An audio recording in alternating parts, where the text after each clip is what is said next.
Good morning.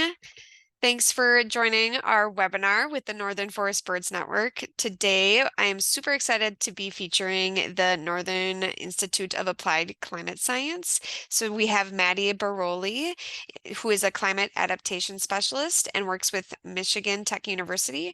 Her focus areas are in forest ecology and management, urban and community forestry, and tree planting and assisted migration. And then we also have Stephen Handler, who works for the Forest Service Northern Research Station in Houghton, Michigan, and he's currently in a short-term assignment as the Deputy Director of the USDA Northern Forest Climate Hub and the Northern Institute of Applied Climate Science. And then Stephen focuses on climate change vulnerability assessment, climate change adaptation training, and developing partnerships with a wide variety of forest managers and landowners. So I'm super excited you guys are here today. Your objectives with climate adaptations align very well with a lot of the things that our foresters do within the Northern Forest Bird Network. So I'm just really excited to hear what you have to say. I'll hand it over to you. Cool. Thanks. Thank you, Jamie. Thanks so much, everybody, for hanging out with us today. Yeah, we're just going to be, Stephen and I are going to be sharing kind of a suite of different resources focused on climate adaptation for forests and for wildlife management. And so, yeah, since it's a relatively small group, feel free to chime in with questions throughout. We're going to be sharing a lot of different resources and kind of off ramps during this presentation. So just bear with us for all the links you're going to receive and QR codes and whatnot, but we really want to empower you with some of this information and resources. So I'll go ahead and first give a little background on our organization, the Northern Institute of Applied Climate Science. So we are a multi-institutional collaborative made up of these organizations that you see here. So we're chartered by the USDA Forest Service, as well as the various research universities and nonprofit and tribal conservation organizations that you see listed here. And so really our role is to do a lot of this, what we're doing here today, in person and virtually. We just connect the dots between sort of the latest science and climate change impacts and on the ground management. So we work really closely with natural resource professionals of all different types to really empower you to integrate climate adaptation into your work. And we also at NIACS make up the USDA Northern Forest Climate Hub. So if you're not familiar with these, the USDA actually has these climate hubs across the country. And so you can see we're up there with the Northern Forest Hub. And again, a really similar kind of purpose for these entities. It's really doing science delivery, providing technical assistance, and yeah, sharing a lot of great information and resources, which you can find on the Climate Hub's website link here. So let's see, just to kind of get started here, just want to make sure we're all on the same page about really what we're talking about when we're saying climate adaptation. So at NIACS, we define this as the adjustment of systems in response to climate change. And so adaptation actions are going to be actions you're taking in your management decision-making to intentionally meet your goals and objectives, but also address and respond to climate change impacts. So these are going to be ecosystem-based activities that really build upon sustainable management, conservation, and restoration principles that, oftentimes are already at play, are already things that we're doing, right? But adaptation is kind of just adding on that climate change lens and thinking, okay, what about our management is working and may continue to work for us, and what about it might need to be tweaked as we re-examine our project areas in light of climate change. And so kind of given that broad idea of adaptation, there really, we always emphasize there really is no single answer for how to respond to climate change. So it's not affecting everyone equally across the board. It's not affecting ecosystems the same way, so the answer is it really depends. Depends on where you're working, what you're trying to achieve, of course, which species you might be looking at, which ecosystem functions are really a priority in certain areas, and yeah, just what kind of the goals and objectives of your organization might be. So given the fact that adaptation planning can look and should look so different across the landscape, we realize there's a need for some tools to support people in addressing climate change, because it's a really daunting and can be a really daunting and complex thing to take on. So, we're going to be sharing today this resource, the Adaptation Workbook. It's this decision support tool that you can see here. And so it was originally published in 2016. We've now used this process with hundreds of different partners and people doing good land management. So yeah, it's been a really valuable tool. So this really is meant to be used at kind of a site-specific project level. It does not focus on providing recommendations or answers, again, because adaptation is going to need to look so different everywhere. And so it really centers on your expertise and your judgment. So it's really more of a tool to help you think through this process. And so I'm going to be sharing, you can access this tool at adaptationworkbook.org. And I'm going to be kind of sharing all the different resources that are kind of under the umbrella of this adaptation workbook process today. And just to make this a little more tangible, here are the actual 5 steps of the adaptation workbook. So you can see it's a really logical process that helps to connect the dots between your specific project site. So thinking about defining your management objectives, defining the characteristics of your site, and then really looking at climate vulnerability. So assessing your climate impacts and vulnerabilities in that second step. And there's lots of different scientific literature and vulnerability assessments and resources to support that, which I'll share. And then really moving into then evaluating your objectives given those vulnerabilities. So thinking about, okay, are these goals and objectives still feasible given what we now know might happen with climate change? And then step 4 is really about identifying adaptation approaches and tactics. So really thinking through what are some of the on-the-ground responses and solutions we can have in response to these vulnerabilities. And then lastly, it all kind of comes full circle with monitoring and evaluating the effectiveness of our actions to then understand, in a kind of adaptive management process, do we need to sort of reassess the way we're approaching things. So that is the kind of, cycle in a nutshell. And I'm just going to be first sharing a little bit about some of these resources that can go into this step 2, assessing climate impacts and vulnerabilities. So we at NIACS really focus on mostly the Midwest and the Northeast is our main footprint. And we do have examples of projects on a national scale, but really this is kind of the bread and butter of what we do. And so for each of these regions that you see listed here, we have vulnerability assessments available. So ecosystem vulnerability assessments. And then kind of depending on the region, we have different resources available like story maps and videos that kind of summarize those longer vulnerability assessments, which are these pretty lengthy reports. And then we also have some more summarized handouts of tree species projected habitat suitability lists that are really kind of about how species composition might change and how suitable habitat might change over time for different species based on the Climate Change Tree Atlas tool. So you can access, all of these vulnerability resources on our forestadaptation.org website.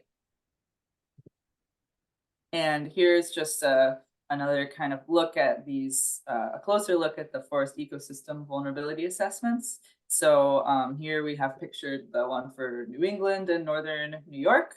And so really we kind of, the process for creating these assessments starts with an extensive literature review, right? So you have, all the most recent climate change science and ecological literature review. And then really the assessment is built out from there and co-created by NIACS and a series of expert panels of different natural resource professionals and individuals representing universities, governments, nonprofits, tribal and private organizations came together as part of these expert panels to really think through what are we seeing on the ground, what are like the key vulnerabilities that we're seeing for the main different forest types in each of these areas.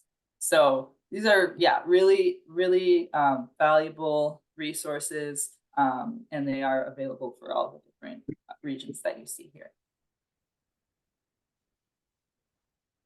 Another feature of the Adaptation Workbook website is this Climate Impact Explorer. So with this tool, you can kind of hover over that map and navigate to your region, and then click on that and read a set of impact statements that are providing really brief summaries from larger published reports such as the National Climate Assessment.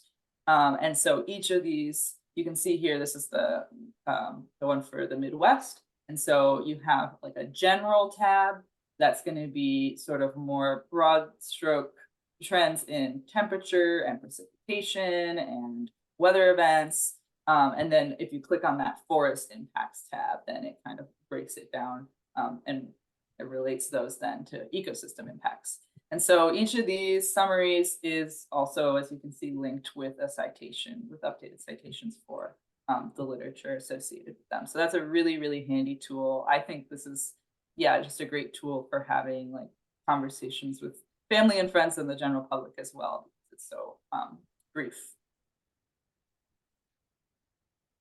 All right, so kind of revisiting our adaptation workbook process here, we're next gonna kind of skip ahead to this step of thinking about actually responding and creating adaptation solutions. So we're gonna look at our menus of adaptation strategies and approaches.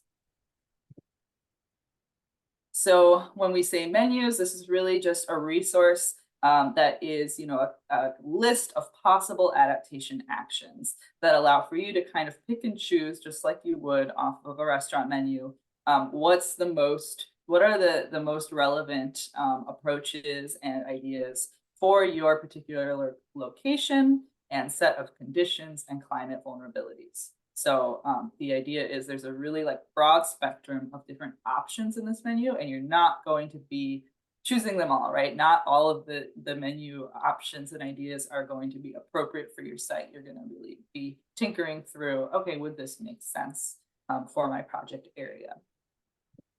And just to kind of zoom out, how the menus are created, similarly to the vulnerability assessments that we looked at, that are really more looking at those specific ecosystem vulnerabilities and adaptive capacity.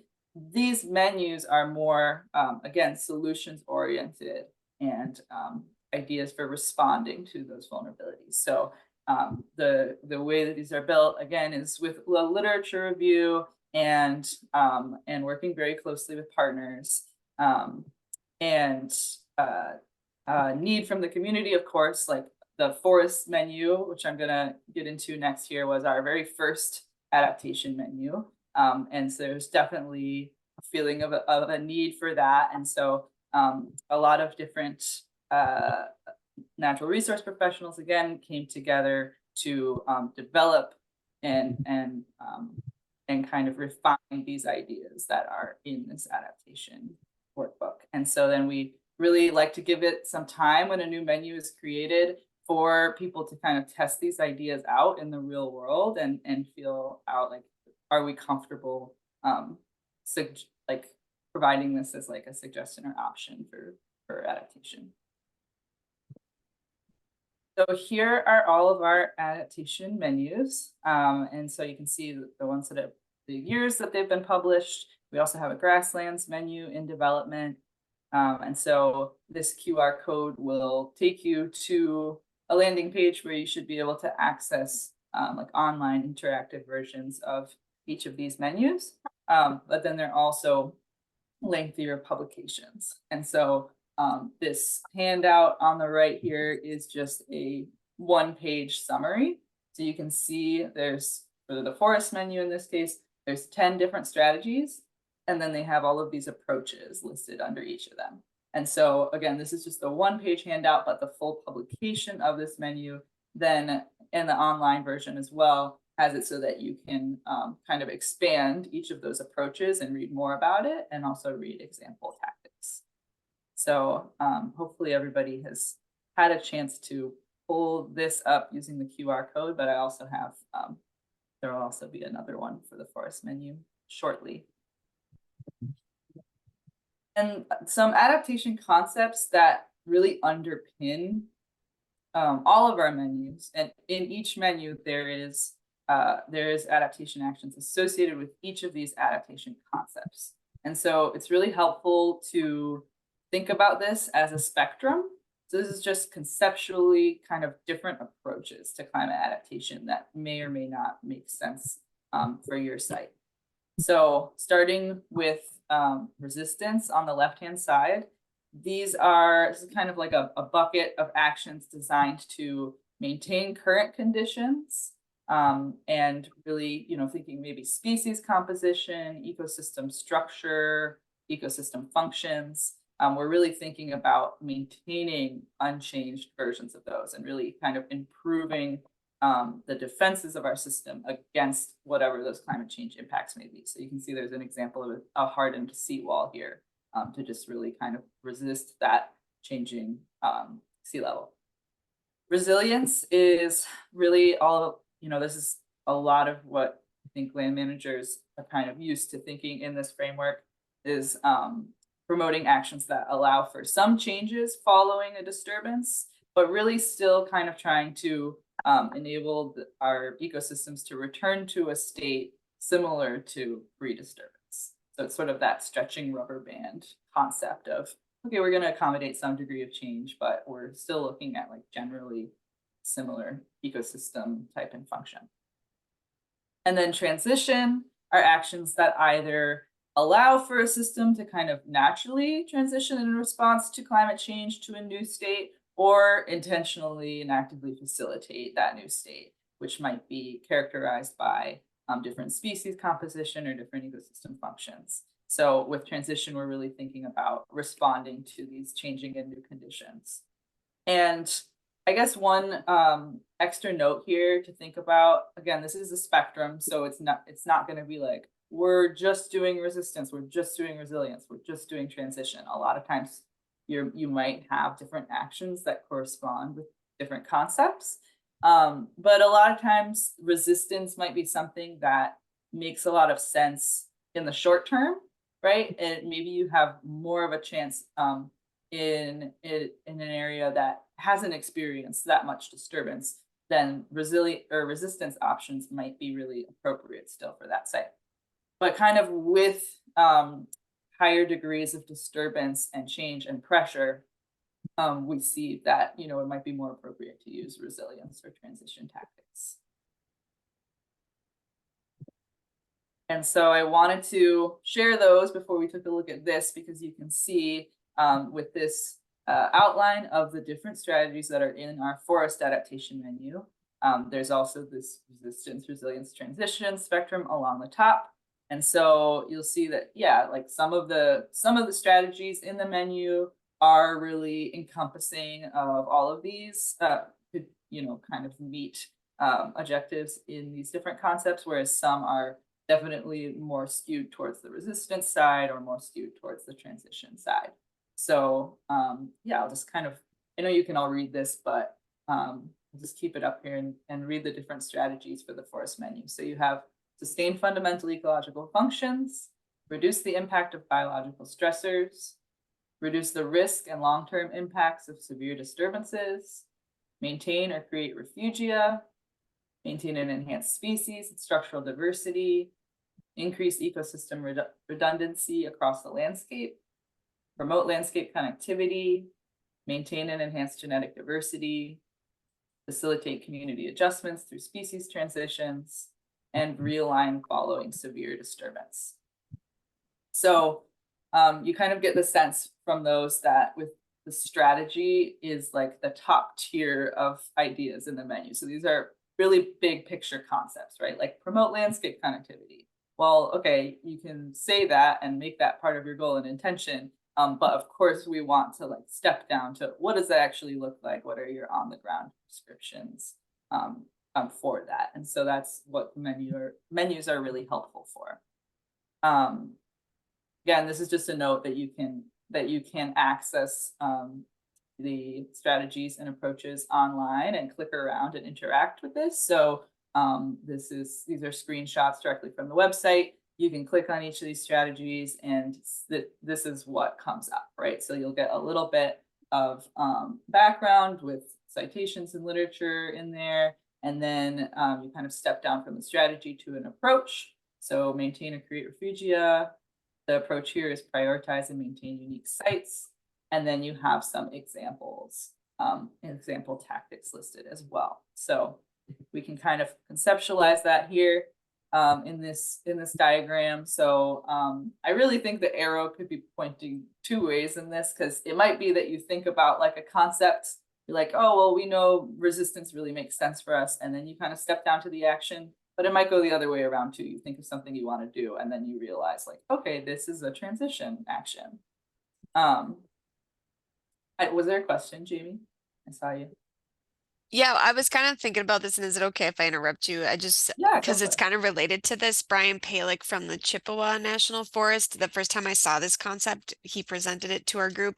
And because they're talking a lot about transition, and I know our next webinar is on assisted migration, but I Yeah. was curious how, like, there are some sites there where they're putting in ponderosa pines to replace some red pines.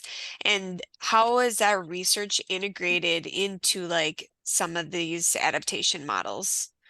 Is it just brought in as they're published, or I was just curious how that new information coming out is added into the adaptations. Oh, in terms of like that kind of on the ground information being like reflected back into this menu and these Yeah. resources. Well, Hmm. that's a great question. We are kind of like we're doing vulnerability assessment updates right now. And I'm not sure in terms of these menus are really again like focusing on big picture ideas and possibilities. So there's not a ton of like specific current projects like cited in the menus, right? I don't know, Stephen, if you have like a input on that. Maddy, this may be where you're going next, actually. So Jamie, this is maybe a good preview question, but where we can share some of the results and real implementation of some of these adaptation ideas is through our library of adaptation demonstration projects, which I think Maddy will share next. So when someone works with us to go through this adaptation workbook process and they're pulling creative ideas from the adaptation menu and making them more specific to their own contexts, then we have an opportunity to write up a little case study of those instances, share them on our website, and then update that case study through time when they learn about their successes and failures. Yeah, totally. That is, I will share that. So that's kind of right. Like the adaptation menu is this starting point and this big compendium of kind of like evergreen ideas. But then like that portal, which I'll share, our adaptation demonstration portal, is where we see like the real world implementations of this. So yeah, I'll just breeze through. I think you guys kind of get the picture of this from the last slide, but just stepping down here from this, resilience concept to then choosing a strategy from the menu. So this is strategy 4 is to maintain or create refugia. And, maybe I guess like, yeah, a real world example of this would be wanting to maintain Eastern hemlock project site, but being kind of concerned about increasing temperatures and some of the habitat suitability projections for that species. So you're not sure whether or not hemlock may be declining area. So an approach might be to prioritize and maintain unique sites. And so in this example, perhaps that's looking at maintaining north-facing slopes as cool island areas for species like Eastern hemlock. So just kind of doing an assessment like topographically to understand where are our refugia, potential refugia for an at-risk species or a species that's going to be challenged by warmer temperatures. Where are the refugia going to be in our property for that species? So that's just one example of kind of stepping down through those strategies and approaches. And this example next will share a real world one that is featured on our adaptation demonstration portal. So we have a link for that here. But this example is from Florence County, Wisconsin. And so it was about a 400-acre area that had recently experienced really significant mortality. So up to as much as 90% of the trees in most of these stands were dead due to a combination of drought and forest pests impacts, specifically the two-lined chestnut borer. And so this group of managers worked with NIACS to go through the adaptation workbook and the adaptation menus to kind of understand what to do in this pretty dire situation. And so again, their impacts that they're really concerned about generally, and also being exacerbated by climate change, are the ongoing stress and mortality being kind of exacerbated from declining precipitation, invasions of pests like two-lined chestnut borer, and then looking ahead, really projecting even more drought, which really is not great for their sandy soils. And then just looking at earlier snow melt and a longer growing season, generally an increase in pests and diseases like oak wilt. So that's kind of what they're dealing with in this area. And so they chose kind of among other tactics, I'm just sharing kind of one thing here for an example, but they decided to use this strategy 9, facilitate community adjustments through species transitions. And the approach in that was to favor or restore native species that are expected to be adapted to future conditions. And in this case, that looked like trenching sites and planting with species that they're expecting to do okay on those sandy soils, especially with less precipitation. So really thinking about planting more jack pine and red pine. They're also doing some other species in riparian corridors, swamp white oak. And so, yeah, that's kind of, again, another example on the more transition side of things. Again, they had other tactics that were part of this project. So another one they had chose was to, strategy 1.1 is to reduce impacts to soil and nutrient cycle. So really trying to work with those sandy soils in combination with drought. They decided for all these plantings to amend the site with wood-based soil amendments. So they used wood ash and biochar on about 100 acres of this 400-acre area. And so they were digging trenches and using those soil amendments to support the new plantings. So yeah, you can check out some of the other adaptation tactics that they use in tandem with these ideas on their demonstration page. And so this is the adaptation demonstration portal that Stephen just like previewed. And so this is where that example is hosted.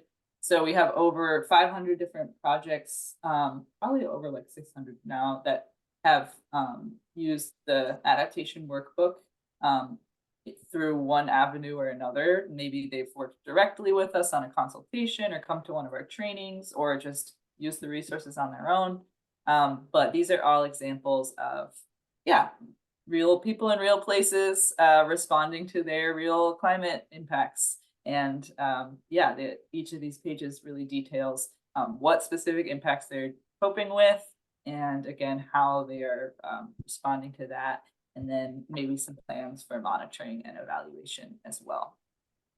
So yeah, just definitely recommend checking that out. You can filter by state, topic, urban forestry, tribal forestry, all kinds of different filters that you can apply to this portal. And then I'm gonna pass it to Stephen in a second, but I would be remiss, since I focus on urban and community forestry on our team, to not also plug this climate and health adaptation for urban forests. And I think there's also a lot of great wildlife and bird focused content in this menu, just because we know, urban areas are growing and expanding, and we need to be looking at biodiversity in these areas really closely. So this is just, again, similar organization to the forest menu, but with a focus on urban forests and human health. And there are, like I said, some strategies and approaches in this menu as well, to support wildlife and to support urban bird populations. So I just wanted to kind of flash those up there and encourage you all to check that out as well.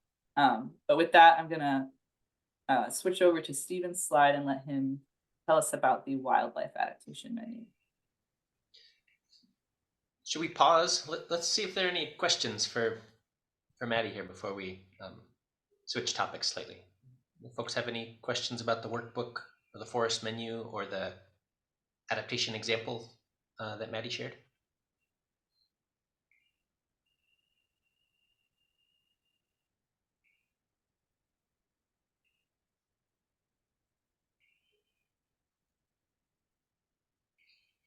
I know Christian is taking notes diligently. I just have a comment. I'll share that urban forestry information with our urban forest conservation delivery network that's within the joint venture. We're kind of kickstarting that, and it's very similar to the Northern Forest, but it's an urban. So Great. I'll Cool. pass that to them, and I'm sure right now they're doing a bunch of workshops on collisions and stuff, but I think eventually they'll get into that realm of like doing some land management, and they could use some of that. Yeah, great. Cool. I figured at least if it wasn't like entirely relevant for this audience, it would make its way to. Oh yeah. Yeah, and I didn't know there was like, I mean, all of those adaptations, there's so many, and I'm super excited that Grasslands is coming too. Like, how long will it take for Grasslands to be available?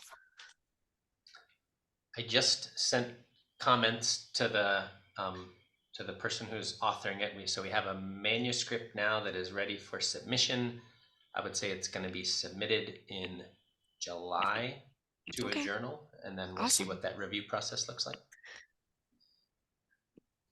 Great.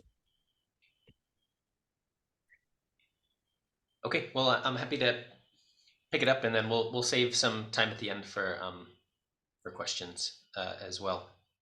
So again, like Maddy said, we're a small group here, so please don't let me just start rattling on and on if you're sitting on a question or if I gloss over something that you want to hear about in more detail. Please turn on your camera, wave at me, put a message in the chat, whatever it takes. So I'm going to talk a little bit about a offshoot of our work on climate change adaptation and land management. Many of you who maybe have worked with NIACS and folks on our team over the years, maybe you've experienced this expansion of our scope, or maybe you still think of us as kind of exclusively a forestry and silviculture kind of focused group. I will say that over the past 4 or 5 years, we've really been branching out to consider a wider variety of topics that land managers and natural resource professionals care about all across the Midwest and Northeast. We're getting requests every year from managers to help create adaptation tools and resources that will help them, address the things they care about in their work, address gaps in the ways that we talk about land management. And so this is an example of that, where, again, responding to questions and demands from partners, we assembled a crack team of experts to prepare a companion adaptation toolkit focused on wildlife management. And so we worked on this with folks from University of Wisconsin-Madison, Michigan Department of Natural Resources, and also the Midwest Climate Adaptation Science Center. Next slide. And so first, just to kind of set the scene here, maybe go back one, Maddy. Like the way that this has been described to me, and then what we have observed, that natural resource managers, particularly wildlife managers, the situation they're facing when it comes to climate change is when they do have time to get out of their daily grind, rarely, and they get out and they research, what should I be doing to help the species and habitats that I care about? How should I help them cope with climate change? And so you wander in to this hardware store of potential solutions and tools. And very quickly, managers tend to realize that this hardware store is designed really poorly, and it is really hard to navigate. Nothing is labeled. Everything is disorganized. Plumbing is next to hardware. Nails are next to screws, heaven forbid. And also, this store seems to have a really weird bias for hammers, right? You walk through and aisle after aisle after aisle is just hammers. And so, yeah, you don't like this store.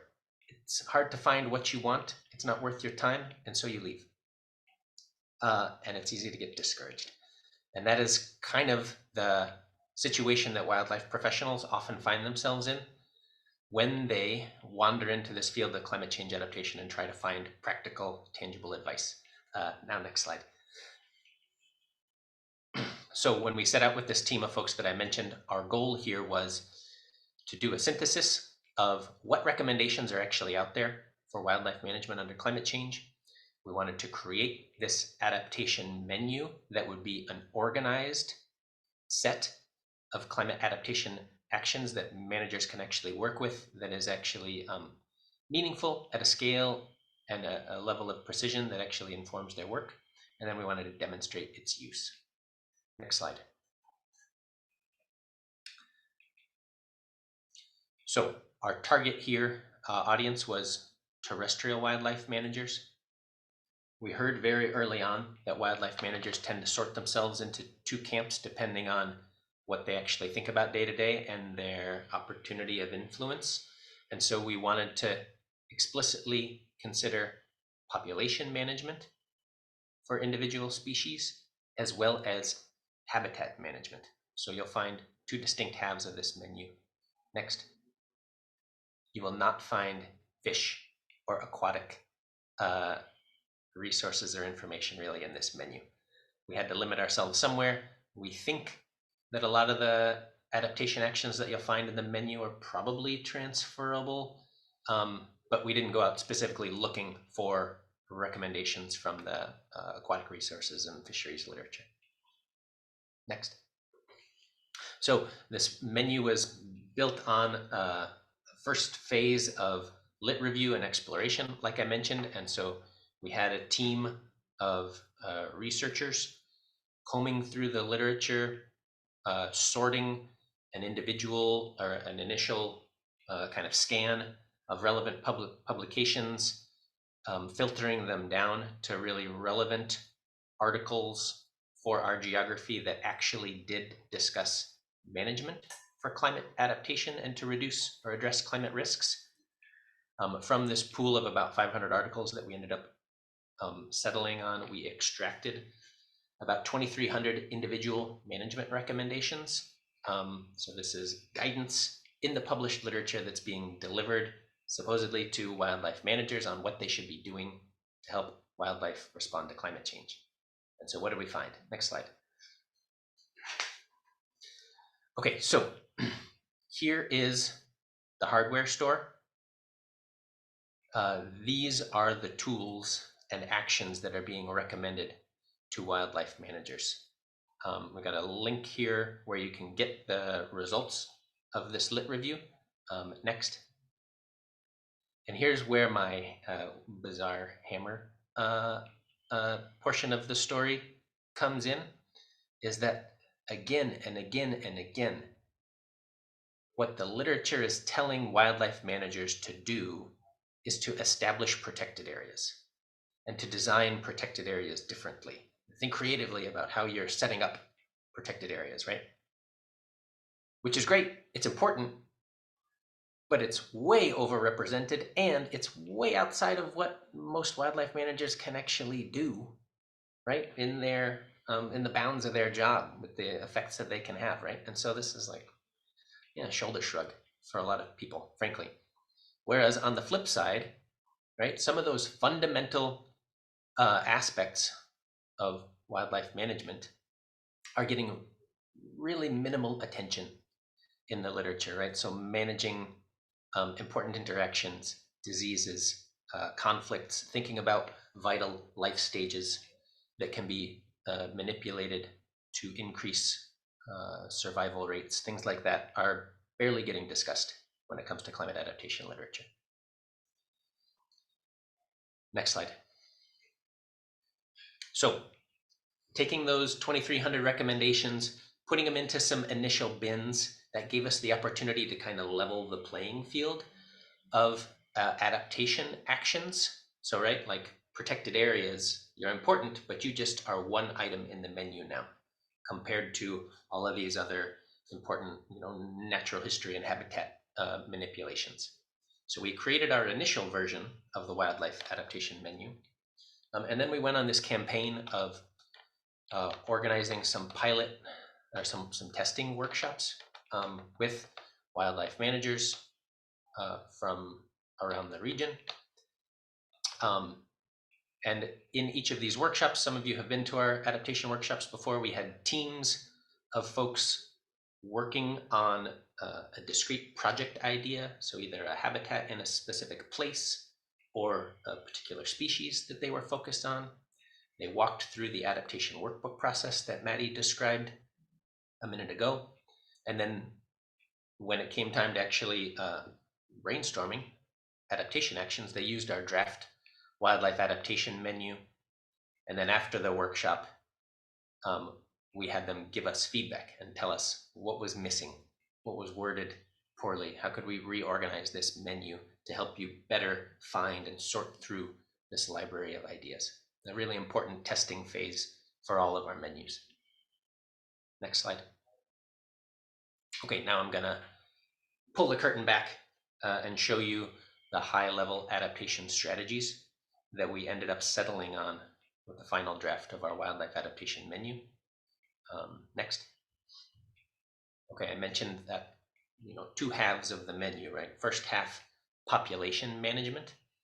And so these are those high-level strategies that we organized in the menu.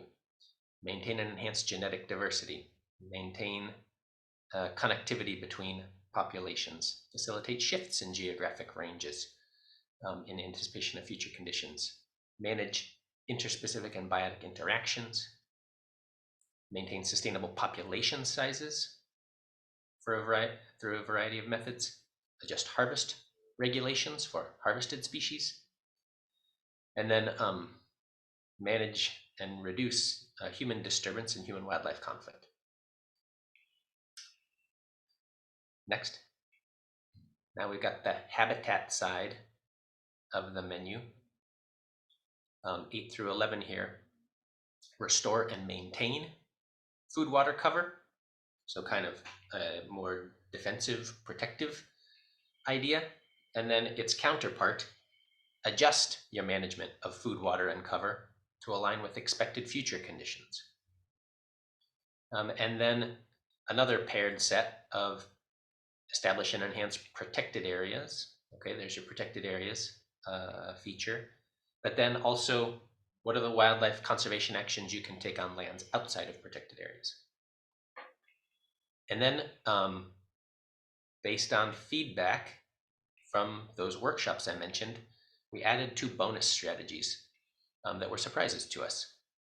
And that was, managers wanted a kind of a pressure release strategy of when they might take no action intentionally.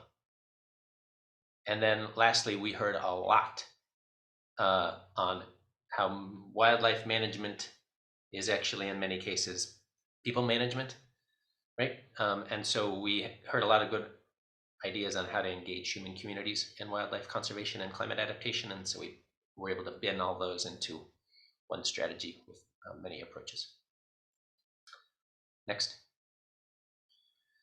So just to show you again some deeper dives into the menu, like Maddy described, right? You've got a general strategy that has some nested approaches, and then we provide hundreds of example tactics just to kind of show some possibilities that are out there under each approach. And so within strategy 3 here, facilitate shifts in the geographic range of species in anticipation of future conditions. I'm showing you just 3 of the approaches, right? So there's corridors, there's preparing suitable habitat in advance of a species getting there, there's intentionally moving and releasing individuals to match future conditions, and then each of those has some example tactics that accompany it. Next slide. Another example here on the habitat side. So I mentioned this kind of defensive restoration concept, restoring and maintaining sources of food, water, and cover. And so again, just picking some of the approaches that landed under that strategy. Manage and create microhabitats and microclimates. Enhance primary food sources for specialists. And then create and maintain replicated sources of food, water, and cover in a variety of locations across the landscape. So giving some redundancy to the system. So again, this gives you just an illustration of like how things are nested, and then you can get the full version of the menu here at this QR code and at wildlife menu link.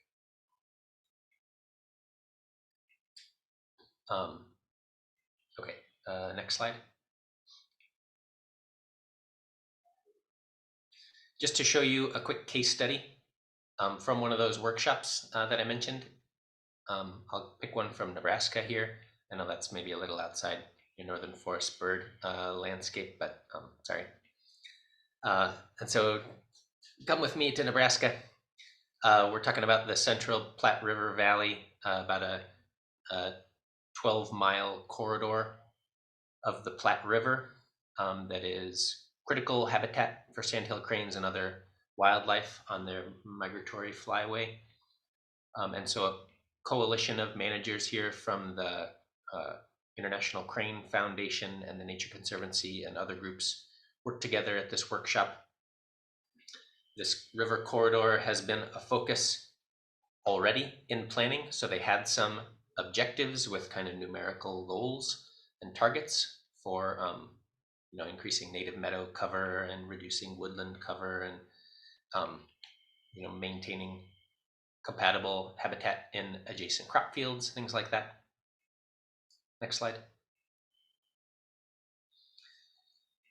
This group is thinking about a variety of climate change risks, including how climate change affects migration dates and duration for cranes. They're thinking about how climate change affects the river mechanics that actually affect kind of the physical maintenance of the corridor itself, and ice jams and ice scour that maintain that braided condition that cranes need.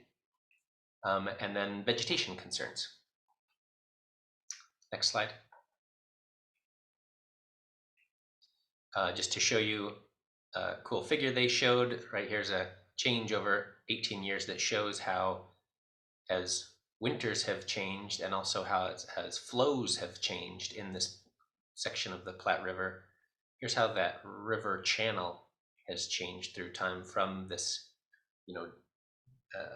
complicated, ever-changing braided mosaic to more of a, one large channel. Next slide. So when it came time to brainstorm adaptation actions, I'm sorting their tactics by resistance, resilience, and transition, just to make it easier to skim through. We don't ask workshop participants to do this, but you can see some of the things they came up with and some of the approaches they pulled as well.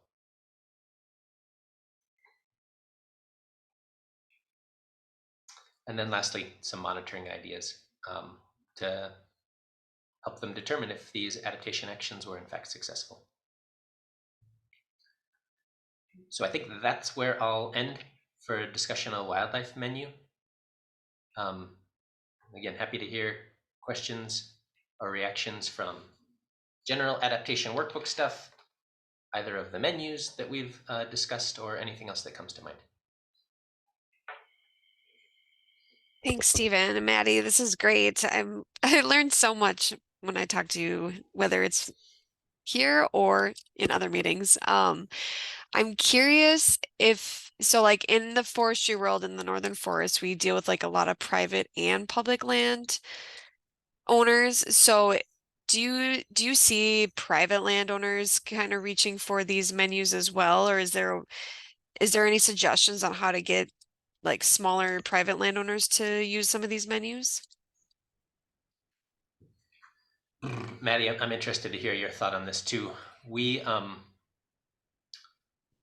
So we approach private landowners sometimes through woodland owner associations like Wisconsin Woodland Owner Association meetings. Sometimes those folks are incredibly savvy and incredibly motivated for private landowners. They care a lot about their woods.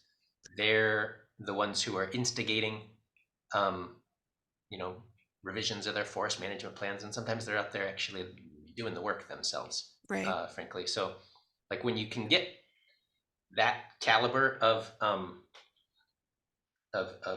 interest and know-how, then by all means let's talk to private landowners.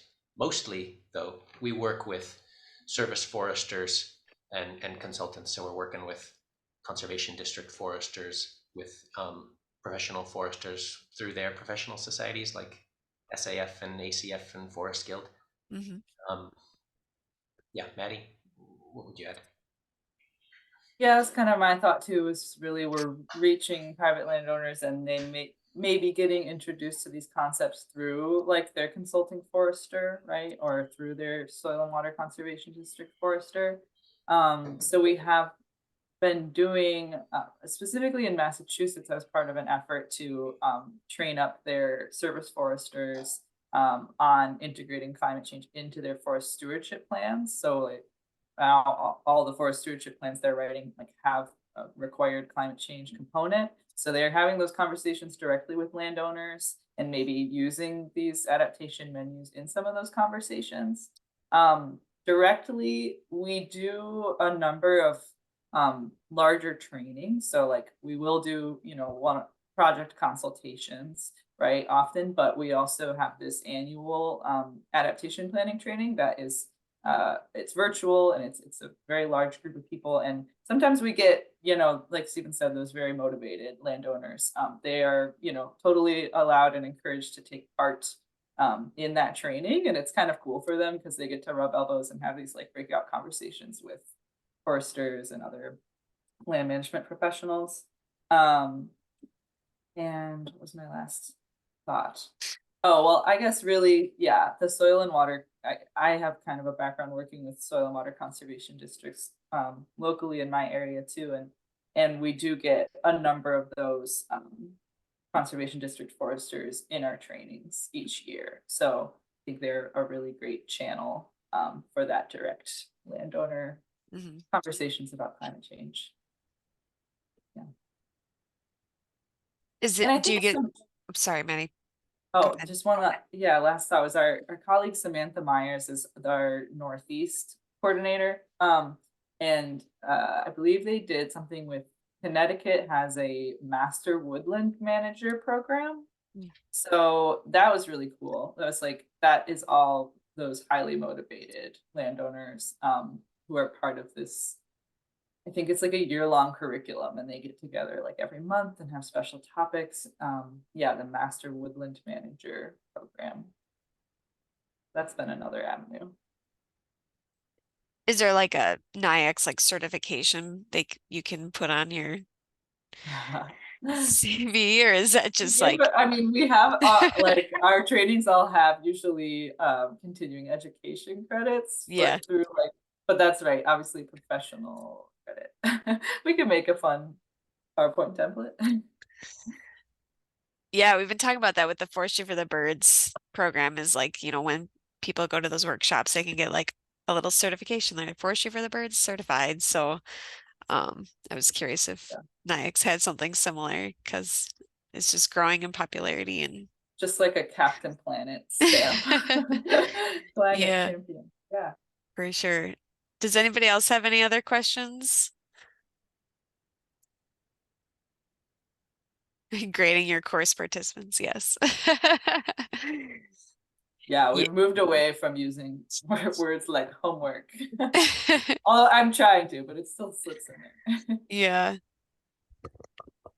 Yeah, I suppose at some of your like workshops that you had, you probably had some creative like strategies and approaches from the breakout groups. Oh, yeah, so checking out that demo portal of Hmm. projects is a great place to see those. I had a quick comment. This is Christian Nelson with the Forest Stewards Guild. I noticed that you sort of mentioned you don't necessarily give specific recommendations. And I'll use kind of like a medical analogy. Sometimes I've heard of the phenomena where you go to a doctor and they say, hey, Mr. Nelson, you've got this wrong with you. You can do this treatment, or you can do this treatment, or you can do this treatment. And they give you all the information and they say it's your choice.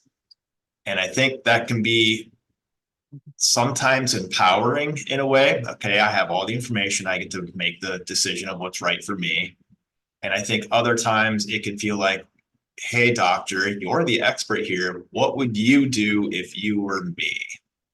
And, oftentimes with this medical analogy, you're in a poor position to make decisions. Sometimes it's kind of a duress situation. But how do you sort of handle that balance between giving people the information that they want and saying, if I was you and this was my woods, I would do this versus here's just a pile of information. Use your best judgment. I think there's sort of some natural bumpers that come up, especially when there are facilitated group conversations with other land managers and folks maybe working on somewhat similar projects. So like in a vacuum, if these resources are just being used like on their own by someone, they really don't have that feature of like making recommendations, right? Because we also don't want things to get used out of context maybe. But yeah, I think naturally in like trainings or one-on-one consultations, you end up having like that group effect of people saying like, yeah, like I could see that like, really working, or maybe that's not such a good idea. So I think that sort of naturally happens in the facilitated group conversations. Um, yeah, Stephen, any thoughts from like a facilitator perspective? And This is so hard. It's so hard because in a medical sense, they can usually tell you like, I've seen 50% of my patients walk out of here and do surgical option and have this outcome. And, the other 50% manage it themselves. And I usually end up seeing them again in 3 years in my clinic. Like they can give you results. And that's always where we're going to be short on adaptation, helping people understand trade-offs, because like you all know this as foresters, right? The results are going to play out over decades, and there's going to be wild curveballs that we cannot predict in the future. What we can do, and what we still fall short. What we can do, and what I would love to be able to do, is to give people a better sense of like, can we help you understand at least the risks involved with the different adaptation choices a little better? And can we help you understand some of the potential costs?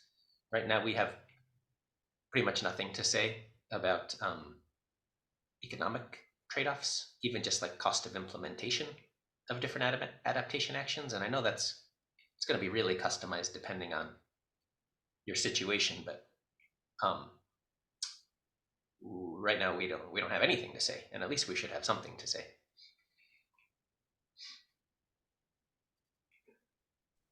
Thank you for that. Yeah, that is definitely challenging. Forestry as a whole is challenging because of those long time frames with so many unknowns, and then climate change consistently seeming to unfold faster than the previous model predicted. Just a lot of uncertainty.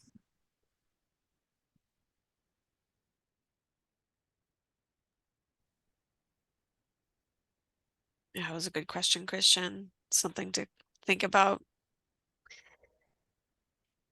We are at the top of the hour, but there, oh, Maddie, did you have another thought on that? No, just I wanted to say there was a question about for Mhm. Stephen, are there any updates or tweaks in near-term upper Great Lakes climate models based on recent weather observations?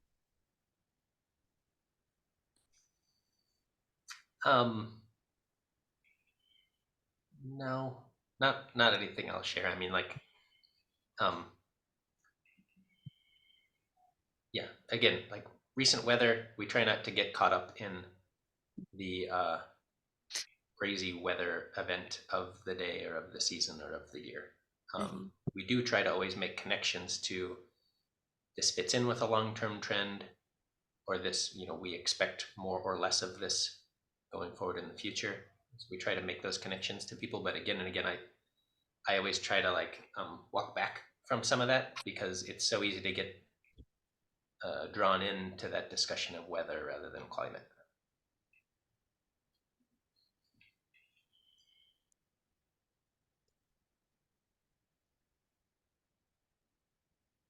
Any other final questions before we break? And we're going a little bit over here, but that's okay. I'll just plug that the next meeting will be the assisted Yes. migration. Yeah, so I'll be joining Katie Fricker, another member of our team who worked on the Superior National Forest assisted migration plan. So we'll be kind of going over assisted migration basics and also taking a closer look at that project. So hope some of you Yes. can join us for that. Yep, that'll be July 11th at the same time, 10 a.m. Central. Super excited to dive a little more into that assisted migration with Maddie and Katie. So please join us. I will send out a few more reminders for the group, but otherwise, I think we could break for the day. Thank you so much for coming and answering everybody's questions and giving a great presentation. Thanks, everyone. Thanks, Jamie.